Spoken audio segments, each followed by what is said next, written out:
J'ai vraiment besoin de ton aide, j'ai l'impression que je m'éloigne trop de Dieu et de ne plus ressentir les émotions dans mon cœur comme auparavant, de l'amour pour ma famille et mon prochain, etc. Alors rassure-toi, tu n'es pas le seul, je suis sûr qu'il y a plein de personnes qui vont écouter cette vidéo et dire « Ah, c'est moi aussi qui suis concerné ». Alors tout d'abord, il faut rappeler une chose, c'est que la vie chrétienne, elle se mesure en décennies et elle ne se base pas sur des ressentis et sur des émotions.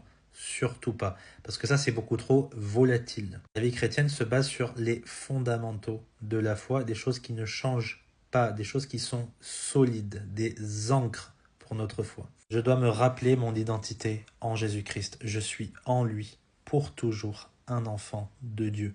Quoi qu'il arrive, mon esprit est vivant, mais ma chair, elle est faible. Elle sera toujours faible, cette chair, jusqu'à ce que Jésus vienne me ressusciter d'entre les morts. Tant que je suis dans cette vie, sur cette terre, eh bien, je vais avoir des problèmes et des difficultés, et il va y avoir des hauts et des bas, comme tous les personnages de l'Ancien Testament et tous les personnages du Nouveau, à l'exception de Jésus-Christ. Et c'est pour ça qu'on doit avoir les yeux portés vers Jésus, l'auteur et le finisseur de notre foi.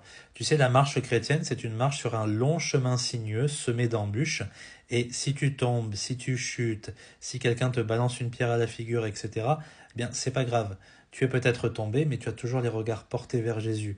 Oui, mais si je dévie un petit peu du chemin, c'est pas grave. Au moins, tu es dans la direction qui est vers Jésus-Christ et tu as toujours le regard porté vers lui. Tu te rappelles que en lui, rien ne peut te séparer de l'amour de Dieu. Tu sais qu'en lui, tu es plus que victorieux puisqu'il a déjà vaincu le monde. Tu sais que lui, eh bien, il est toujours fidèle, quoi qu'il arrive. Oui, mais j'ai pas envie de prier. Oui, mais j'ai pas envie d'aller à l'église. Oui, mais quand même, j'éprouve pas autant d'amour pour ma famille, pour mes amis, etc.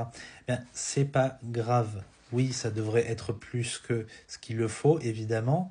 C'est l'idéal, mais pour l'instant, ce n'est pas le cas. Qu'est-ce que je fais? Eh bien, le peu que j'ai, je le donne à Jésus-Christ et il est capable de le multiplier. Tu sais que la faim, elle vient en mangeant et le peu que nous avons, nous devons le donner avec foi à Christ et lui, il va tout faire grandir, il va le multiplier comme il l'a fait avec eh bien, les pains et les poissons. Tu vois, notre foi, de toute façon, c'est une graine de moutarde. On n'impressionne pas Dieu.